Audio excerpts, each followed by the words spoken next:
తల్లిని సంఘర్షణ సమయానికి శక్తి వరములిమ్మని కృద్ధరామ ధనుర్ముక్త నిశిత శరాఘాతమువై కాలకంఠు కంఠమందు మింటినంటు మంటవై ప్రళయకాల నటిత కాళి పాదధూళి కలికవై కలికవై అరిశోణిత జమ్ములు అమ్మకు అభిషేకమిచ్చి శరణు వేడు తల్లిని శక్తి వరములిమ్మని. భారత్ మాతాకి జై. వేదికను అలంకరించిన పెద్దలు, పూజ్యులు, ఆచార్యులు శ్రీ దుర్గానందపురి స్వామి వారి పాదపద్మములకు సవినయంగా నమస్కరిస్తున్నాను. ఈనాటి ప్రధాన వక్త శ్రీ అమర్నాథ్ గారికి వినమ్రపూర్వకంగా నమస్కరిస్తున్నాను. ఈ కార్యక్రమానికి అధ్యక్షత వహించినటువంటి గౌరవనీయులు ప్రసాద్ గారికి నా నమస్కారాలు తెలియజేస్తున్నాను. జీడిమెట్ల ప్రాంత ఆత్మీయ హిందువులకి, నన్ను ఇక్కడికి ఆహ్వానించినటువంటి కార్యవర్గ సభ్యులకి, పుర ప్రముఖులకి, నా హిందూ అన్నదమ్ములకి, అక్క చెల్లెళ్ళకి సవినయంగా శిరస్సు వంచి నమస్కరిస్తున్నాను. ఈ సృష్టిలో ఎన్నో జీవరాశులున్నాయి. నోరు లేని పక్షులు, పశువులు, క్రిమికీటకాలు చాలా ఉన్నాయి. మరి నేను మాట్లాడుతున్నాను, నాకు భావ ప్రకటన స్వేచ్ఛ ఉంది. నేను మనిషిగా మానవ జన్మెత్తాను. నా కర్తవ్యం ఏమిటి? ఆకలేస్తే అన్నం తింటున్నాను, నిద్ర వస్తే పడుకుంటున్నాను. నాకు మరి జంతువు కూడా ఆకలేస్తే వేటాడుతుంది, తింటుంది, పడుకుంటుంది. నాకు జంతువుకి గల తేడా ఏమిటి?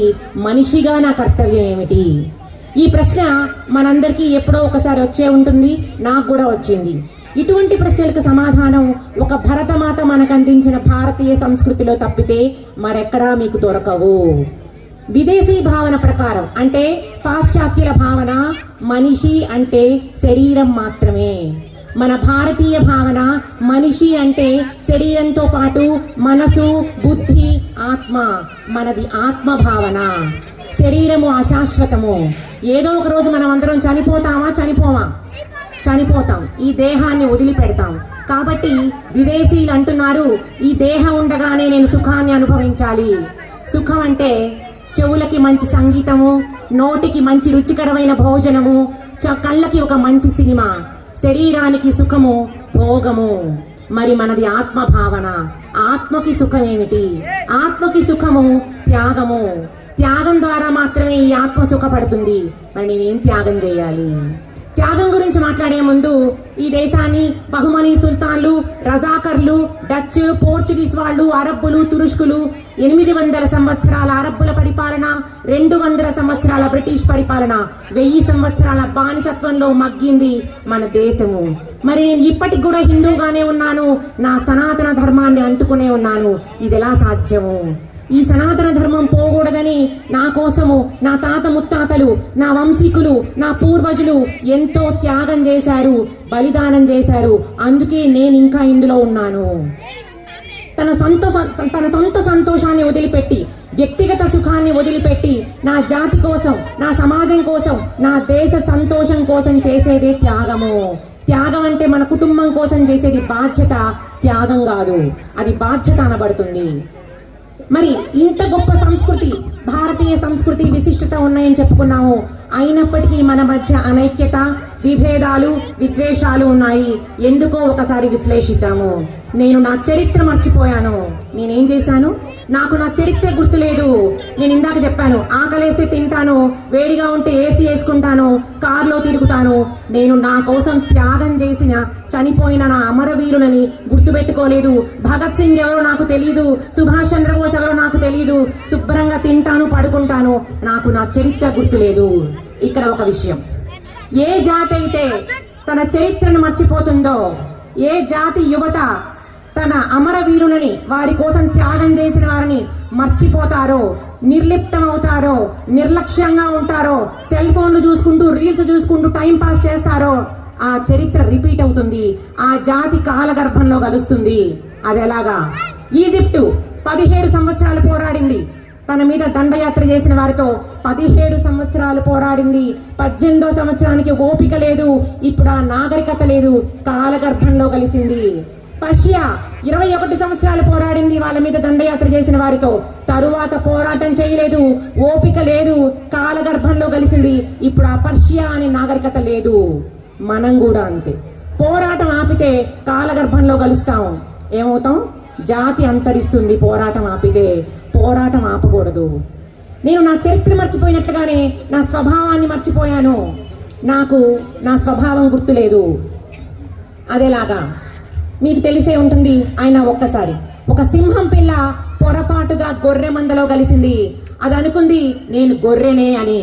అది రోజు గట్టి తింటుంది, గొర్రెలాగే అరవటం మొదలుపెట్టింది. తను సింహం అన్న విషయం సింహం మర్చిపోయింది, గొర్రె అనుకుంటుంది. ఒకరోజు అడవికి మేతకెళ్ళింది. మేత తింటూ ఉండగా ఇంకొక సింహం ఈ సింహాన్ని చూసింది.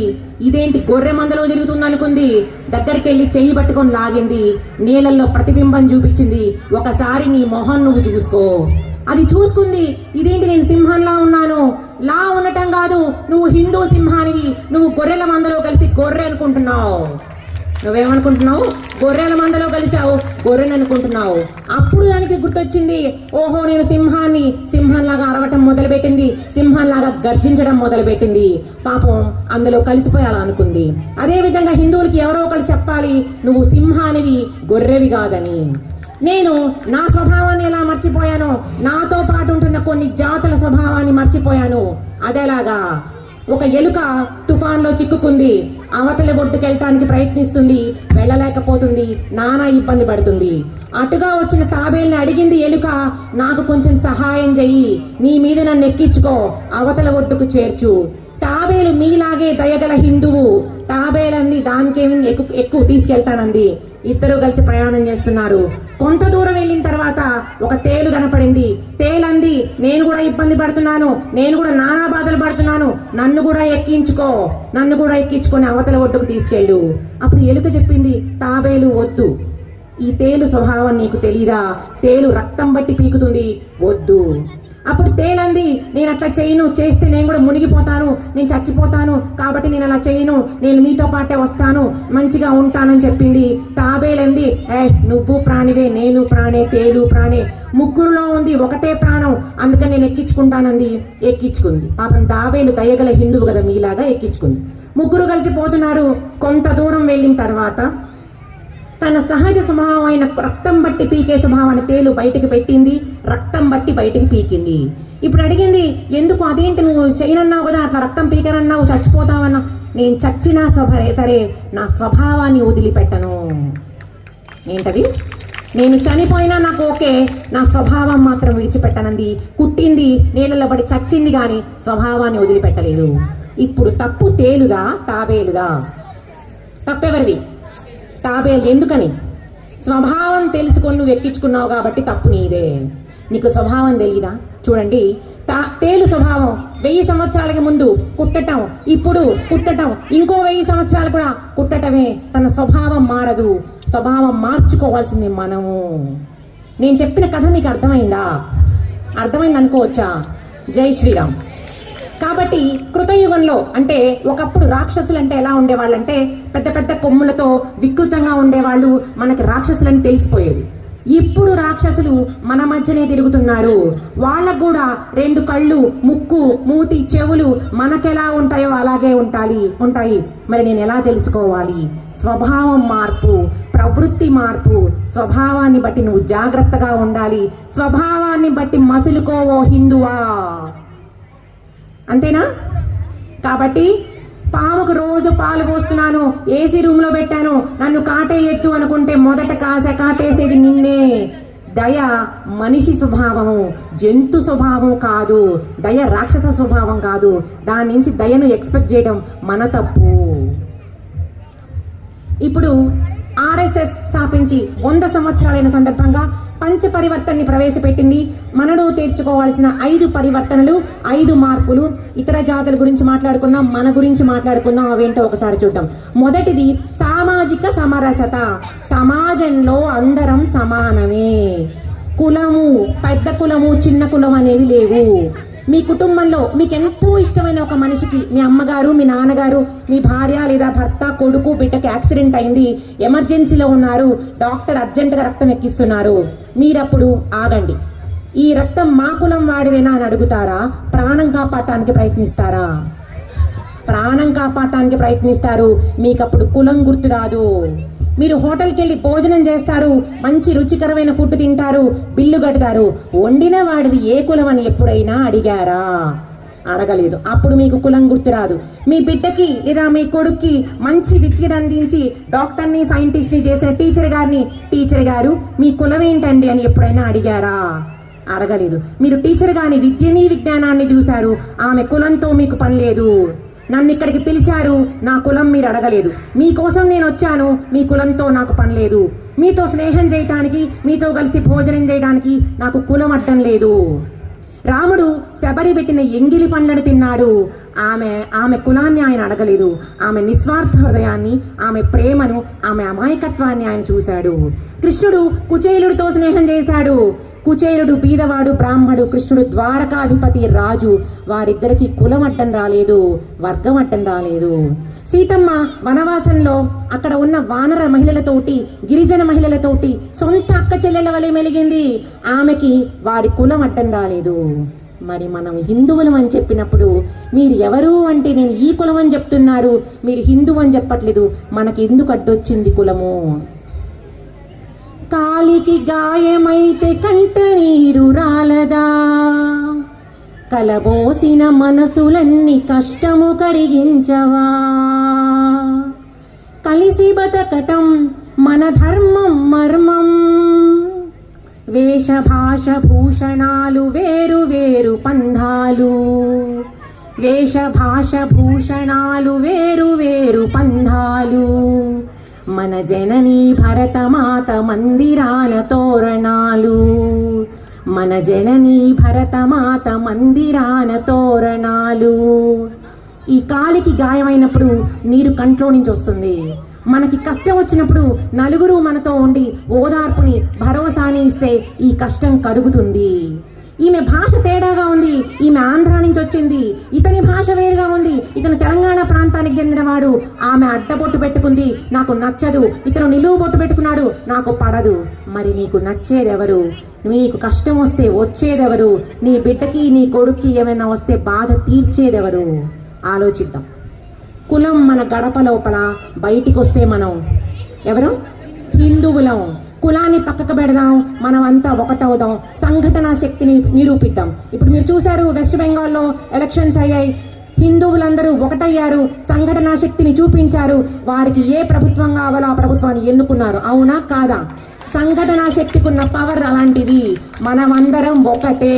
అవునా కాదా? ఇక్కడ ఇంతమంది ఉన్నాం, అందరం నేను ఒక్కడినే అనుకుంటే నేను ఒక్కదాన్ని.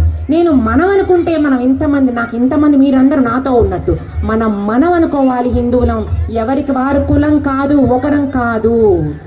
ఈరోజు నేను మాట్లాడాలనుకున్న రెండో అంశం కుటుంబం. మీ అన్నయ్య గనక లేకపోతే నా సౌశీల్యం ఇంత గొప్పగా ప్రకాశించదు అంటుంది సీతమ్మ.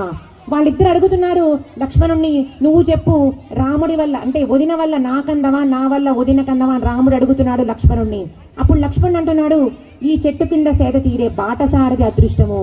ఏ విధంగానైతే ఇంత పెద్ద చెట్టు కింద చల్లటి నీడలో ఇంత అందమైన పూలను చూస్తూ సేద తీరే బాటసారది అదృష్టము, ఏ విధంగా అయితే తల్లిదండ్రుల వంటి అన్నా వదినల సంరక్షణలో ఉన్న నాలాగా. ఎంత గొప్ప కుటుంబం, ఎంత గొప్ప భార్యాభర్త. నా గొప్ప కాదు నీ గొప్ప, నా సంతోషం కాదు నీ సంతోషం అంటున్నారు. ఒకరి నుంచి ఒకరు ప్రేమిస్తున్నారు. కుటుంబం అంటే అదే కదా. ఇప్పుడు కుటుంబంలో మనకి 5 విషయాలు ముఖ్యంగా చెప్పబడ్డాయి. ఒకటిది భజన్. భజన్ అంటే భజన చేయడం కాదండి. భజన్ అంటే అన్వేషించటము, తెలుసుకోవటము.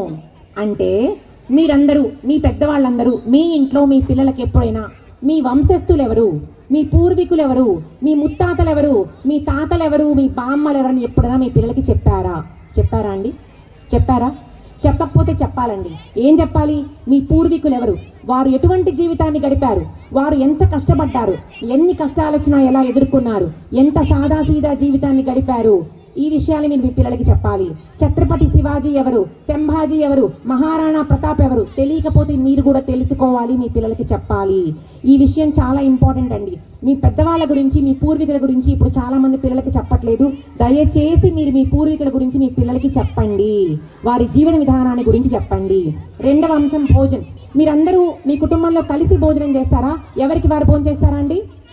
కలిసి భోజనం చేస్తారా? Very good. చూడండి, వారానికి ఒకసారైనా అందరూ కలిసిమెలిసి భోజనం చేయాలి. భోజనం చేసేటప్పుడు మీరందరూ ఒకరితో ఒకరు మాట్లాడుకోవాలి. అమ్మా, ఈరోజు కాలేజీలో ఏమైంది, బాబు స్కూల్లో ఏమైంది, నేనేమైనా నీకు సహాయం చేయాలా, నీ ఆరోగ్యం బాగుందా, అంతా బాగానే ఉందా అని మీరు ఒకరితో ఒకరు మాట్లాడుకోవాలి. పెద్దవారితో మాట్లాడాలి, వారి సలహాలు తీసుకోవాలి. బామ్మ షాపింగ్కి వెళ్తున్నారా, చీర సెలెక్ట్ చేద్దు కానీ, తాతగారు నాతో వాకింగ్కి రండి, మీరు మీ పెద్దల్ని గౌరవించాలి. మీ పెద్దవారితో మాట్లాడాలి, మీరు పిల్లలతో మాట్లాడాలి. టీవీ ఫోన్ పక్కకు పెట్టాలండి. వారానికి ఒకసారైనా మీరు మీ టీవీని మీ ఫోన్ని పక్కకు పెట్టి కుటుంబంతో గడపాలి. ఒక పిల్లవాడు మామిడి పండు దొంగతనం చేశాడు. ఆ పిల్లవాడు చూసిన దొంగతనాన్ని వాళ్ళ అమ్మ చూసింది. వాళ్ళ అమ్మ అనుకుంది మామిడి పండే కదా, చేస్తే చేశాడు అనుకుంది. ఆ పిల్లవాడు పక్క పిల్లవాడి పెన్సిల్ బాక్స్ దొంగతనం చేశాడు. వాళ్ళ అమ్మ చూసింది, అనుకుంది పెన్సిల్ బాక్సే కదా, ఏం పెద్ద విషయం కాదులే, వజ్రమా వైఢూర్యమా అనుకుంది. ఆ పిల్లవాడు పెరిగి పెద్దవాడు అవుతున్నాడు, పెద్ద దొంగ అయ్యాడు. అతన్ని పోలీసు అరెస్ట్ చేశారు. ఇప్పుడు జీవితకాలపు జైలు శిక్ష పడింది అబ్బాయికి. తనని చూడటానికి వాళ్ళ అమ్మా నాన్నగారు వచ్చారు. పిల్లవాడు అంటున్నాడు, ఈ శిక్ష పడాల్సింది నాకు కాదు, నా తల్లిదండ్రులకి. అదేంటి, నిన్ను ఎంత ప్రేమగా పెంచాము, నువ్వు అడిగినవన్నీ కొనిచ్చాము, నిన్నెప్పుడు ఏమీ అనలేదు. సమస్య అక్కడే వచ్చిందండి. మీరు చిన్న రంధ్రము పెద్ద పడవను ముంచుతుంది. మీరు మామిడి పండు దొంగతనం చేసిన రోజే అతన్ని ఖండించి ఉంటే, అతన్ని తప్పని చెప్పుంటే, ఈ రోజు అతను ఇంత పెద్ద దొంగ అయ్యేవాడు కాదు. తప్పును తప్పని ఖండించడం నేర్చుకోండి. అబ్బా, నా పిల్లవాడు నా బిడ్డ అని ప్రేమ చూపించడం కాదు, తప్పును తప్పని ఖండించండి. నేను కొన్ని ఇళ్ళకి వెళ్తూ ఉంటాను, పిల్లలు ఫోన్లు చూసుకుంటూ ఉంటారు. కనీసం మనం వస్తే, అయ్యో ఎవరి కోసం వచ్చారండి, కూర్చోండి, మంచినీళ్ళు తాగుతారా, మా అమ్మని పిలవనా, మా నాన్న పిలవనా, ఏముండదు. వాళ్ళని చూస్తారు, ఆ ఫోన్ చూసుకుంటూ ఉంటారు. ఏంటండి ఈ పెంపకం? క్షమించండి నన్ను ఇలా మాట్లాడుతున్నందుకు. మీరు దయచేసి మీ పిల్లలకు బేసిక్ విలువలు నేర్పండి. ఇంటికి వచ్చిన వాళ్ళని పలకరించడం నేర్పించండి మీ పిల్లలకి. ఎటు పోతుంది మన సమాజం? ఇంటికి వచ్చిన వాళ్ళని ఎవరండి మీరు కూర్చోండి మంచినీళ్ళు తాగనంతం కూడా లేదు. దయచేసి దీన్ని గుర్తించండి. భాష, మన మాతృభాష ఏంటండి? తెలుగు. మనకంటూ ఒక భాష ఉంది. చూడండి, మనం ఒక నియమం పెట్టుకుందాం, మన ఇంట్లో మనం తెలుగే మాట్లాడుకుందాం. నేను కూడా ఇంగ్లీష్ మాట్లాడతాను తెలుగు రాని వాళ్ళతోటి. నేను ఇంగ్లీష్ భాషకు వ్యతిరేకం కాదు. ఎవరికి తెలుగు రాదో మనం వారితోనే ఇంగ్లీష్ మాట్లాడతాము. మన పిల్లల్ని తెలుగు పుస్తకాలు, సాహిత్యం చదివే విధంగా, తెలుగులో ఉన్న అమరవీరుల పుస్తకాలు చదివే విధంగా, తెలుగు మాట్లాడే విధంగా ప్రోత్సహిద్దాము. పిల్లలు ఇప్పుడు ఇంగ్లీష్ మాట్లాడటం గొప్పగా భావిస్తున్నారు. తెలుగు అంటే వారు దేశ భాషలందు తెలుగు లెస్స అన్నాడు కృష్ణదేవరాయలు. దయచేసి మన భాషతో మన సంస్కృతి ముడిపడి ఉంది. మీరందరూ తెలుగు మాట్లాడాలి. తెలుగుని మనం పోగొట్టుకోవద్దు. తర్వాత అంశం భూష. భూష అంటే మన వస్త్రధారణ. మనకంటూ ఒక సంప్రదాయమైన వస్త్రధారణ ఉందా లేదా? ఉందా లేదా అండి? ఉంది కదా. మనం కనీసం పెళ్లిళ్ళకి, పండగలకి, ఏదైనా పేరెంటాలకి, ఎవరింటికన్నా వెళ్తున్నప్పుడు, ఇటువంటి కార్యక్రమాలు వచ్చినప్పుడు సంప్రదాయ వస్త్రధారణ పాటిద్దాం. మన పిల్లల్ని ప్రోత్సహిద్దాం సంప్రదాయ వస్త్రధారణలో ఉండే విధంగా. మనం మన అలవాటుని, మన సంప్రదాయాన్ని, మన సంస్కృతిని పోగొట్టుకోవద్దు. లాస్ట్ అంశం భ్రమణ్ అంటే తిరగటం. నేను ఎక్కడికి వెళ్ళాలి? తీర్థయాత్రలు, పుణ్యక్షేత్రాలు, ఆశ్రమాలకు వెళ్తూ వస్తూ ఉండాలి. పిల్లల్ని తీసుకెళ్ళాలి. ఆధ్యాత్మికతలో ఉన్న గొప్పతనం, అందులో ఉన్న ఆనందం, ప్రాణాయామం, ధ్యానము, యోగా, మన గొప్పతనం, మన ఋషుల గురించి మీరు తెలుసుకోవాలి. మీ పిల్లలకి కూడా మీరు చెప్పాలి. నాతో ఏకీభవిస్తారా అండి? నేను చెప్తుంది కరెక్టేనా? ఈరోజు మనం మాట్లాడుకోబోయే మూడవ అంశము పౌర విధులు. చూడండి, విధులు అంటే బాధ్యతలు. మనం అనుకుంటాము, ఇప్పుడు నేను నన్నే ఎగ్జాంపుల్గా తీసుకుంటాను. నేను అనుకుంటాను, అబ్బా నేను ఈ ఇంటి కోడల్ని, నాకు ఈ ఇంట్లో ఉన్న బంగారం అంతా నాదే, ఈ ఇల్లు నాదే, ఇది నా హక్కు అంటున్నాను. నేను హక్కును గురించి మాట్లాడే నేను బాధ్యత మర్చిపోతున్నాను. హక్కు కన్నా ముందు నాకు ఒక బాధ్యత ఉంది. ఈ ఇంటి కోడలుగా ఈ ఇంటి సంస్కారాన్ని, ఈ ఇంటి పద్ధతుల్ని ముందుకు తీసుకెళ్లే బాధ్యత నా పైన ఉంది. నేను ఆ విషయం మర్చిపోతున్నాను. నా హక్కుల గురించి చెప్తున్నాను. చూడండి, ఇక్కడ బాధ్యతలు, ఇక్కడ 2 ఇంపార్టెంట్ పాయింట్స్ ఉన్నాయండి. దయచేసి అందరూ వినాలి. ఇక్కడ 2 ఉన్నాయి. ఒకటి ఎగ్జాంపుల్, నేను మళ్ళీ నా ఎగ్జాంపుల్ తీసుకుంటున్నాను. ఈ రోడ్ అంతా నీట్గా ఉంది, వీళ్ళందరూ నీట్గా ఉంచుతున్నారు. నేను ఒక్కదాన్నే ఉంచకపోతే ఏం కాదు, ఈ చెత్త అక్కడ పడేస్తా. ఇది ఒకటి. ఇది రెండో పాయింట్ ఏంటంటే, వాళ్ళందరూ చెత్త పడేస్తున్నారు, నేను ఒక్కదాన్ని ఎందుకు శుభ్రంగా ఉంచాలి, నేను కూడా పడేస్తా. ఇది 2. అర్థమైందండి? 2 పాయింట్స్. ఒకటి, మీరందరూ చేస్తున్నారు, నేను చేయకపోతే ఏం కాదు. 2, వీళ్ళు చేయట్లేదు, నేను ఎందుకు చేయ. ఈ 2 చాలా ప్రమాదకరమైన భావనలు. అది ఎలాగా ఇప్పుడు చెప్తా. ఒక రాజుగారు అన్నారట, రేపొద్దున మన రాజ్యంలో ఒక ఫంక్షన్, ఏదో ఒక కార్యక్రమం ఉంది, పండగ ఉంది, మనందరం పాయసం వండుకొని తిందాము. కానీ పాయసం వండుకోవడానికి తగిన పాలు మా దగ్గర లేవు. మీరందరూ ఒక పని చేయండి, రేపొద్దున మీ ఇళ్ళ దగ్గర నుంచి ఒక చెంబు పాలు తీసుకొచ్చి, ఇదిగో ఇక్కడ గంగాళం పెట్టాను, 7 గంటలకల్లా మీరందరూ అందులో పోసేయండి. 7 గంటలకి వంటవాడు వచ్చి అది ఓపెన్ చేసి శుభ్రంగా పాయసం వండుకొని మనం అందరం తిందామన్నారు రాజుగారు. ప్రజలందరూ సరే అన్నారు. మరుసటి రోజు అందరూ తెచ్చి పోసారండి. ఏడైంది, మూత ఓపెన్ చేసి చూస్తే అందులో పాలు లేవండి, నీళ్లున్నాయి. ఏమున్నాయి? రాజుగారు ఏమేమన్నారు? నీళ్ళు ఎందుకున్నాయి? ఎందుకున్నాయంటే, నేనేమనుకున్నానంటే వీళ్ళందరూ పాలు పోస్తారు, నేను ఒక్కదాన్ని నీళ్లు పోస్తే ఎవ్వరికి తెలీదు, అప్పుడు సీసీ కెమెరాలు లేవని నేను నీళ్లు పోసాను. మీరందరూ ఏమనుకున్నారంటే వాళ్ళందరూ పాలు పోస్తారు, నేను ఒక్కదాన్ని నీళ్లు పోస్తే ఏం కాదని మీరు నీళ్లు పోసారు. ఇప్పుడు అందులో ఏమున్నాయి? ఏం లేవు, పాలు లేవు. మనం పాయసం ఇప్పుడు దేంతో వండుకోవాలండి? నీళ్లతో వండుకోవాలి. ఇది ఎందుకు అయిందండి? చూడండి, ఎవరి పని వారు చేస్తే ఇది అయ్యేది కాదు. ఇది ఎందుకయిందంటే వాళ్ళు చేస్తారని మీరు చేస్తారని నేను చేస్తారని వాళ్ళు అనుకున్నారు, అందుకే ఇలా అయింది. ఇది చాలా ప్రమాదకరమైన భావన. మార్పు మనతో మొదలవ్వాలి. వాళ్ళు అలా ఉన్నా సరే మీరు మీ పని మీరు చేయండి. ఎవరు చూసినా ఎవరు చూడకపోయినా చట్టాన్ని అందరూ గౌరవించాలి, రాజ్యాంగాన్ని అందరూ గౌరవించాలి, చెత్తని చెత్త కుండీలో వేయాలి, రోడ్లను శుభ్రంగా ఉంచాలి, ప్రభుత్వ ఆస్తిని ధ్వంసం చేయకూడదు. అవునా కాదా అండి? అవును కదా. కృష్ణుడు కూడా చెప్తున్నాడు, భగవద్గీతలో కృష్ణుడు ఏం చెప్తున్నాడు? హతోవా ప్రాప్స్యసి స్వర్గం జిత్వా వా భోక్ష్యసే మహీం తస్మాదుత్తిష్ఠ కౌంతేయ యుద్ధాయ కృతనిశ్చయః యుద్ధాయ కృతనిశ్చయః. చూడు, అర్జునుడు అంటున్నాడు, నా వల్ల కాదు, నేను చేయలేనంటున్నాడు, నేను బాణం వేయలేను. భీష్మాచార్యుడు నా తాతగారు, ద్రోణాచార్యుడు నా గురువు గారు, నేను బాణం వేయలేనంటున్నాడు. కృష్ణుడు ఏమంటున్నాడు? చూడు అర్జున, ఈ యుద్ధంలో ఓడిపోతే వీరమరణం పొందుతావు, నువ్వేమవుతావు? మోక్షానికి వెళ్తావు, స్వర్గానికి వెళ్తావు. ఈ యుద్ధంలో గెలిస్తే రాజ్యాన్ని పరిపాలిస్తావు, అప్పుడు కూడా ప్రజల్ని కన్నతండ్రి వలి పరిపాలించు. ఏదైనా ధర్మమే చెయ్యి. క్షాత్ర ధర్మం ఏంటి? క్షత్రియుడు ఏం చేయాలి? బాణం వేస్తుంటే వేసుకో అని చెప్పి కళ్ళు మూసుకొని నేను చెవులు మూసుకొని కూర్చోకూడదు. బాణం వేస్తుంటే క్షత్రియ ధర్మం ఏంటి? బాణం వేస్తున్న చెయ్యి నరుకు. నీ మీద బాణం ఎక్కువ పెట్టిన వాడి చెయ్యి ముందు నరుకు అంటున్నాడు కృష్ణుడు. కళ్ళు మూసుకొని చేతులు మూసుకొని కూర్చోమని చెప్పట్లేదు కృష్ణుడు. మీరు మీ పని చెయ్యాలి. ఎవరు చూసినా ఎవరు చూడకపోయినా మనం ఏం చేయాలి? మన పని మనం చెయ్యాలి. చట్టాన్ని రాజ్యాన్ని గౌరవించాలి, ఎవరు చూసినా చూడకపోయినా. ఈరోజు మాట్లాడబోయే 4వ అంశము స్వ అనే భావ జాగరణ. స్వ అంటే నాది లేదా మనది. మనకంటూ ఒక ధర్మము, మనకంటూ ఒక కట్టుబాటు ఉందా లేదా అండి? స్వధర్మం నాదైన ఒక ధర్మము, స్వతంత్రం నాదైన ఒక పాలసీ మనకున్నాయి. మనము ఎక్కడికి వెళ్ళినా సరే దాన్ని ఫాలో అవ్వాలి. ఏ దేశమేగినా ఎందుకానిడినా పొగడరా నీ తల్లి భూమి భారతిని, నిలుపరా నీ జాతి నిండు గౌరవము. నువ్వు ఎక్కడికి వెళ్ళినా భారతీయుడివే. భారతీయ పౌరుడిగా నాకంటూ కొన్ని కట్టుబాట్లు ఉన్నాయి. రావణాసుడి చెరలో ఉంది సీతమ్మ. రావణుడు అంటున్నాడు, నువ్వు గనక నాకు లొంగిపోతే ఈ వజ్ర వైఢూర్యాలు, ఈ పట్టు పీతాంబరాలు, ఈ బంగారం అంతా నీదే అంటున్నాడు రావణుడు. సీతమ్మ ఏమంటుంది? నేనెవరిని? అయోధ్య రాణిని. నాకంటూ ఒక ధర్మం, నాకంటూ ఒక కట్టుబాటు ఉంది, నేను అలా చేయలేనంటుంది సీత.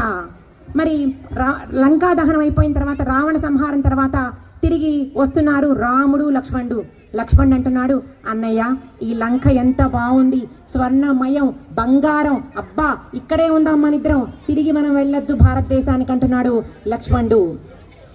అప్పుడు రాముడు ఏమంటున్నాడు? అపి స్వర్ణమయం లంక నమే లక్ష్మణ రోచతే. నిజమే లక్ష్మణ, ఈ లంక స్వర్ణమే, బంగారమే. అయినప్పటికీ మనకంటూ ఏంటి? జననీ జన్మభూమిశ్చ స్వర్గాదపి గరీయసి. అంటే ఏంటి? స్వర్గమే వచ్చి నీ ముందు నిలబడ్డా నువ్వు సెలెక్ట్ చేసుకోవాల్సింది స్వర్గాన్ని కాదు నాయన, నీ జనని, మీ అమ్మని, మీ అమ్మ కాళ్ళ ముందున్న ఈ మట్టిని. మనం ఏం సెలెక్ట్ చేసుకోవాలండి? స్వర్గాన్న, మన మాతృభూమిని. రాముడు అప్పుడే చెప్పాడు, మాతృభూమి పట్ల మనకు ఉండాల్సిన ప్రేమ అటువంటిది. ఇది మట్టి కాదు, మన దేశము మాతృభూమి. నేను ఇందాక ఒక విషయం చెప్పటం మర్చిపోయానండి, ఇది ఒక్కటి చెప్పాలనుకుంటున్నాను. చూడండి, దేశభక్తి, దైవభక్తి. ఈరోజు ఈ విషయం గుర్తుపెట్టుకొని అందరూ వినండి, పిల్లలు వినాలి ఈ విషయం. దైవభక్తి అంటే ఈరోజు మీరు ఒక కొబ్బరికాయ కొట్టమంటే 3 కొబ్బరికాయలు కొడతారు. ఒక రోజు ఉపవాసం ఉండమంటే మీరు వారం రోజులు ఉపవాసం ఉంటారు. ఇది దేశభక్తి. మీకు దైవభక్తి బాగానే ఉంది, చెప్పాల్సిన అవసరం లేదు. కానీ దేశభక్తి అనేది ఒకటి ఉందండి. అదేంటంటే నా మాతృభూమి పట్ల నాకు ఉండాల్సిన భక్తి. కంచి స్వామీజీ అంటున్నారు, దైవభక్తి కంటే దేశభక్తి గొప్పది. అక్కడ ఉన్న వాళ్ళు అడిగారు, అట్లెట్లవుతుంది? దేవుడు కదా అందరికంటే గొప్పవాడు, దైవభక్తే గొప్పది, దేశభక్తి కాదంటున్నారు. అప్పుడు దానికి ఆయన చెప్తున్నారు, దైవభక్తిలో ఎంతో కొంత స్వార్థం ఉంది. నేను దేవుణ్ణి ప్రార్థించాను, నా భర్తకి ప్రమోషన్ రావాలి, నాకు బాగా ఆరోగ్యం బాగుండాలి, నేను ఇల్లు కట్టాలి, నేను నా గురించి ప్రార్థించాను. నేను దేశభక్తిలో ప్రార్థించాను, నా దేశం బాగుండాలి, వీళ్ళందరూ బాగుండాలి, కరువు కాటకాలు ఉండొద్దు, అన్నానికి నీళ్ళకి లోటు ఉండొద్దు, ఎవరు అన్నమని చచ్చిపోవద్దు, నా దేశం ఎప్పుడూ పచ్చగా ఉండాలని ప్రార్థించాను అంటే అందులో స్వార్థం లేదు. ఏమండి చెప్పండి, దైవభక్తి గొప్పదా? దైవభక్తి కంటే దేశభక్తి గొప్పది. అమ్మా, మీరందరూ మీ పిల్లలకి చెప్పాలి, దైవభక్తితో పాటు దేశభక్తి కూడా